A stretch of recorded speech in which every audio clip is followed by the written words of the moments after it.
باپ اور بیٹے اور روح القدس کے نام میں آمین۔ عزیز مومنین، میں آپ کا ہوسٹ فادر کامران یونس ایک بار پھر سے آپ کی خدمت میں بلاہٹ اور خدمت کے پروگرام کے ساتھ حاضر ہوں۔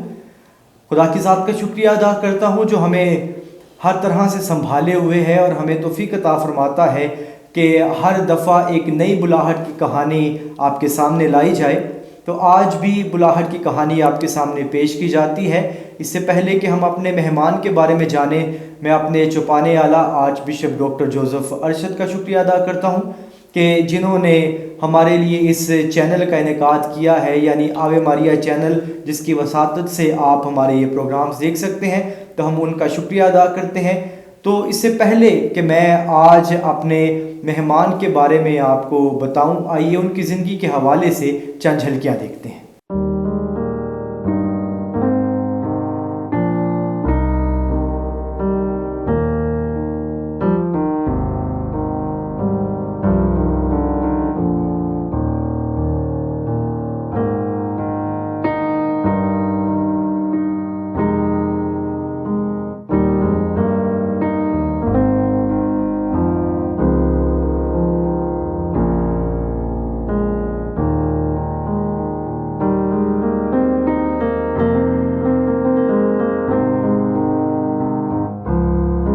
جی، انتظار کی گھڑیاں ختم ہوئی۔ ہمارے مہمان بابو خرم اشرف آج ہمارے آوے ماریا چینل کے سیٹ پہ ہمارے ساتھ موجود ہیں۔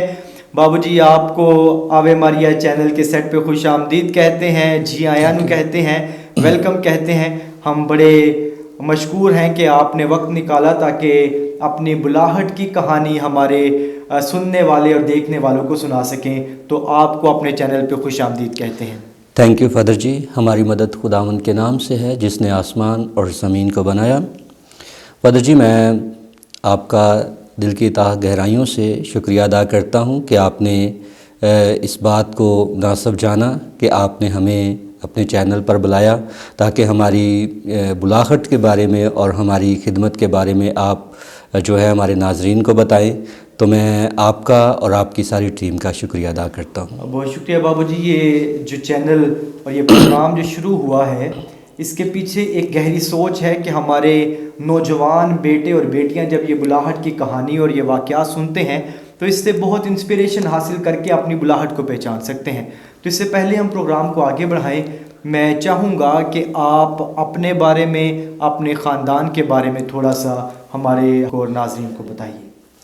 جی فادر جی، میں اپنی بلاہٹ کے بارے میں یوں بتانا چاہتا ہوں کہ میرا تعلق سرگودا سے ہے۔ ہمارا ایک گاؤں ہے جس کا نام 106 شمالی سیلا والی روڈ پر ہے۔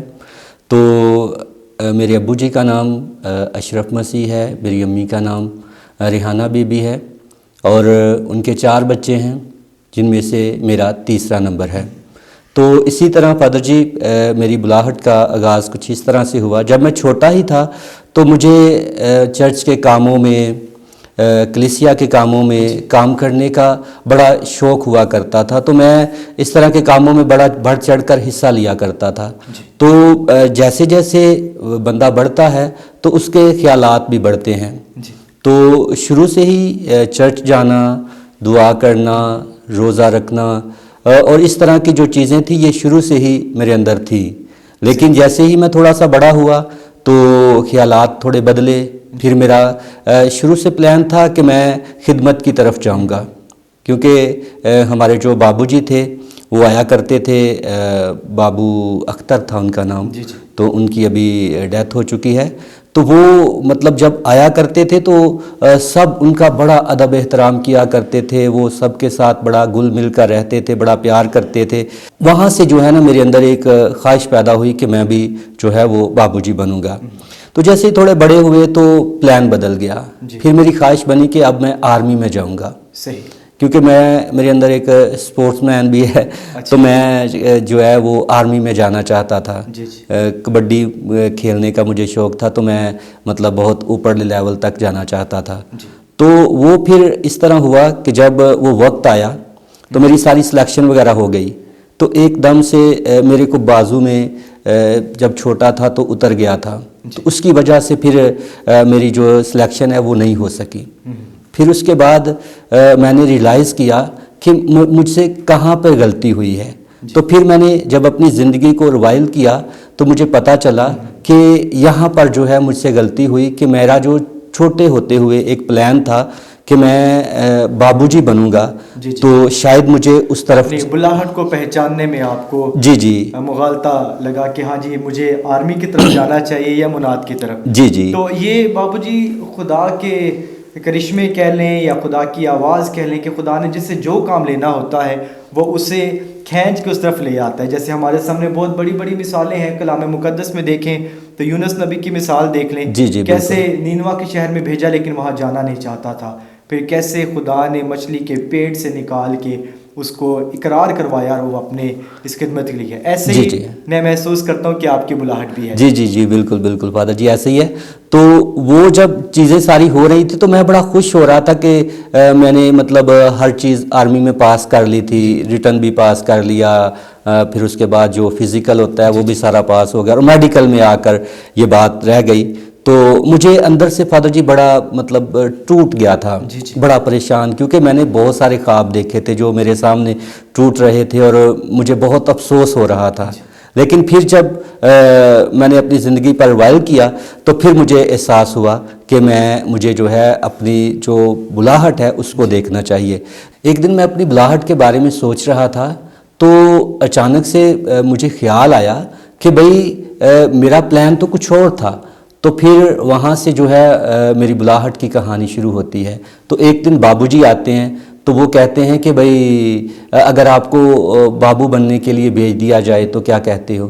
تو میں نے ایک دم سے انہیں کہہ دیا کہ ٹھیک ہے بابو جی میں جاؤں گا, حالانکہ میری کوئی اس طرح کی تیاری بھی نہیں تھی. تو پھر جیسے ہی بابو جی نے ہمیں بھیجا تو وہاں سے پھر ٹریننگ کا آغاز ہوا. پھر اس کے بعد جب 2019 میں میری ٹریننگ مکمل ہوئی تو پھر مریا کھیل میں جو ہے وہ مجھے پہلی دفعہ خدمت کا موقع. ادھر میں آپ کو روکنا چاہوں گا, آپ نے بلاہٹ کی کہانی سنائی, اور اس بلاہٹ کی پہچان میں کیا آپ کے خاندان نے یا کوئی خاندان کے اندر ایسا فرد ہو یا کوئی ایسی انسپریشن ہو, مناد بھی ہو سکتا ہے, کوئی کاہن ہو سکتا ہے, کوئی کس نے آپ کو اس بات کے لیے ابھارا کہ آپ مناد بن سکتے ہیں؟ جی فادر جی, اس میں میری جو مجھ سے بڑی سسٹر ہیں ان کا بڑا کردار ہے, کیونکہ آپ بھی سرگودا میں رہے ہیں تو آپ کو پتہ ہے کہ جو ہمارا ایک سینٹر ہے وہ 102 چک ہے. تو میری سسٹر کی شادی ادھر ہوئی ہے, تو وہاں سے ان کی بابو جی کے ساتھ بات ہوئی کہ میں چاہتی ہوں کہ میرا بھائی جو ہے وہ مطلب بابو جی بنے, تو آپ اس کو جو ہے وہ تھوڑا سا مطلب گائیڈ کریں. تو اسی طرح پھر بابو جی نے مجھے گائیڈ کیا. بابو یونس صادق تھے, تو انہوں نے مجھے بھیجا اور سارے معاملات انہی کے تھرو ہوئے. صحیح. اچھا بابو جی, اب آپ نے اپنی بلاہٹ کے بارے میں بتا دیا, تو آپ نے کہاں پہ خدمت سر انجام دی ہے؟ فادر جی 2019 میں جب میری ٹریننگ مکمل ہوئی تو اس کے بعد پھر مریا کھیل میں مجھے جو ہے نا پہلی اپوائنٹمنٹ میری ادھر کی گئی. تو مریا کھیل میں جب اپوائنٹمنٹ کی گئی تو مجھے مریا کھیل کے لیے اپوائنٹ نہیں کیا گیا تھا, مجھے ڈیرہ اسماعیل خان کے لیے کیا گیا تھا. تو وہاں جو بابو جی تھے وہ ان کی تھوڑی مطلب معاملات تھے کہ ان کا گھر بن رہا تھا, تو اس لیے ان کا گھر بننا تھا تو وہ گھر خالی ہونا تھا جدھر میں نے جانا تھا. تو اس لیے پھر مجھے کوئی 6-7 ماہ جو ہے وہ مریا کھیل میں رہنا پڑا. پھر مریا کھیل کے بعد آپ آج کل کہاں پہ خدمت کر رہے ہیں؟ اس کے بعد مریا کھیل کے بعد پھر میں ڈی آئی خان میں چلا گیا. ڈی آئی خان میں 2 سال میں نے خدمت کی, اور اس کے بعد پھر 2 سال کے بعد پھر میں ادھر سے پچھلے 4 سال سے اسلام آباد میں کام کر رہا ہوں. تو بابو جی کا اب خاصا تجربہ ہو گیا ہے, جیسے گاؤں کی زندگی کا بھی اور شہر کی زندگی کا بھی.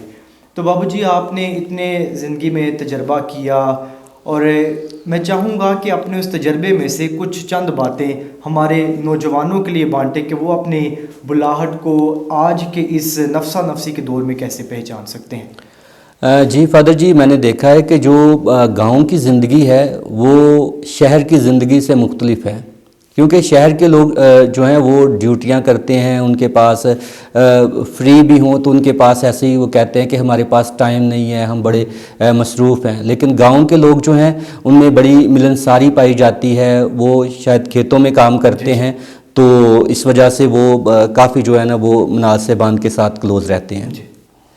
تو آپ نوجوانوں کو کیا پیغام دینا چاہیں گے کہ وہ آج کے اس دور میں یسوع کے قریب کیسے آ سکتے ہیں؟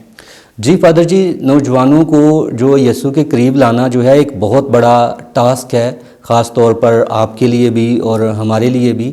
اکثر اوقات جب ہم وزٹ پر جاتے ہیں تو میں نے اس بات کو نوٹ کیا کہ جو نوجوان ہوتے ہیں وہ اکثر اوقات گھر میں بھی ہوں تو وہ سوشل میڈیا کی طرف بڑے اٹریکٹ رہتے ہیں، تو ان کو اپنی طرف اٹریکٹ کرنے کے لیے ایک ایکسٹرا آرڈنری کام کرنا پڑتا ہے۔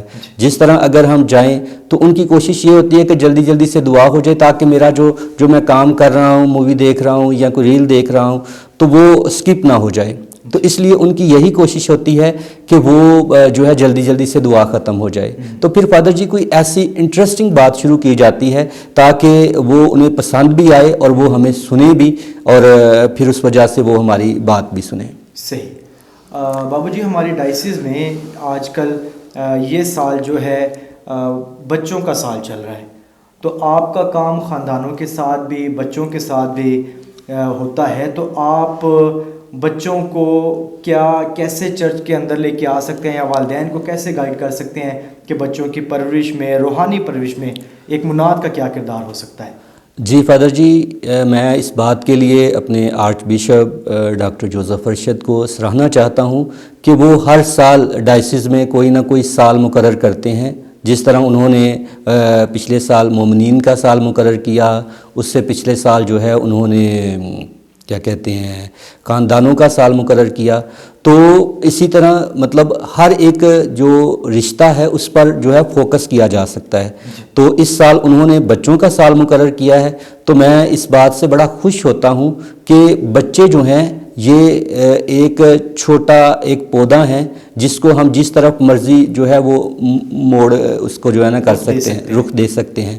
تو بچوں پر خاصی توجہ جو ہے وہ دینے کی ضرورت ہے، اور بچوں کو جو ہے ہم کہانی سنا سکتے ہیں، بائبل کی کہانی سنا سکتے ہیں، پھر اس کے بعد ساکرامنٹ کے بارے میں بتاتے ہیں، پھر اس کے بعد کلام مقدس میں سے بتاتے ہیں، پاک ماس میں کیسے بیٹھنا ہے، ساکرامنٹ کے بارے میں بتاتے ہیں۔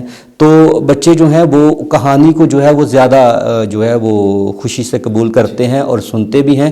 تو اس لیے ہماری جو کوشش ہوتی ہے جب ہم جاتے ہیں تو چھوٹے بچوں کو بٹھا لیتے ہیں پاس، تو ان سے پوچھتے ہیں کہ آپ کو دعائیں آتی ہیں، جو چھوٹے بچے ہیں بہت چھوٹے ان سے پوچھتے ہیں کہ بھئی آپ کو باپ بیٹا کرنا آتا ہے، پھر اس کے بعد جو تھوڑے سے بڑے ہیں ان سے اسلام مریم اور اے ہمارے باپ کے بارے میں پوچھتے ہیں۔ تو اسی طرح مختلف طرح کی جو چیزیں ہیں وہ پوچھتے ہیں، اور بچے بڑی خوشی سے جب میں گلی میں داخل ہوتا ہوں تو ایک بچے کو پتہ چل جائے کہ بابو جی آئے ہیں تو وہ دوسروں کو بھی بتاتے ہیں کہ بابو جی آئے ہیں، اور بڑی خوشی سے ایسے جیسے جھرمٹ سا بن جاتا ہے۔ تو مجھے بڑی خوشی ہوتی ہے جب میں بچوں کو ملتا ہوں فادر جی۔ چلیں بابو جی، خدا آپ کی اس خدمت کو اور زیادہ پھلدار بنائے۔ آپ کا بہت بہت شکریہ، آج آپ نے اپنے قیمتی وقت میں سے ہمارے چینل کے لیے وقت نکالا۔ یقیناً آپ کی زندگی سے، آپ کی باتوں سے نوجوان اور بچے بہت کچھ سیکھیں گے، بہت سارے اپنی اپنی بلاہٹوں کو بھی پہچانیں گے۔ تو میری دعا ہے کہ خدا آپ کو اسی طرح آپ کی اس خدمت میں قائم و دائم رکھے اور آپ بہت سی روحوں کو بچا سکیں۔ آخر میں آپ سب کا شکریہ ادا کرنا چاہتا ہوں جو بڑے انہماک سے اور پرتپاک طریقے سے ہماری ان باتوں کو سنتے ہیں، پروگرام کو دیکھتے ہیں۔ آپ سب کا شکریہ۔ پھر سے میں اپنے چینل کی ساری ٹیم کا شکریہ ادا کرتا ہوں، اور آپ اس چینل کو سبسکرائب کیجئے، لائک کیجئے، شیئر کیجئے اور اپنے کومنٹس کرنا نہ بھولیے تاکہ ہم اپنے پروگرام کو آپ کے کومنٹس کے ذریعے سے اور بہتر بنا سکیں۔ اگلے پروگرام تک کے لیے خدا حافظ۔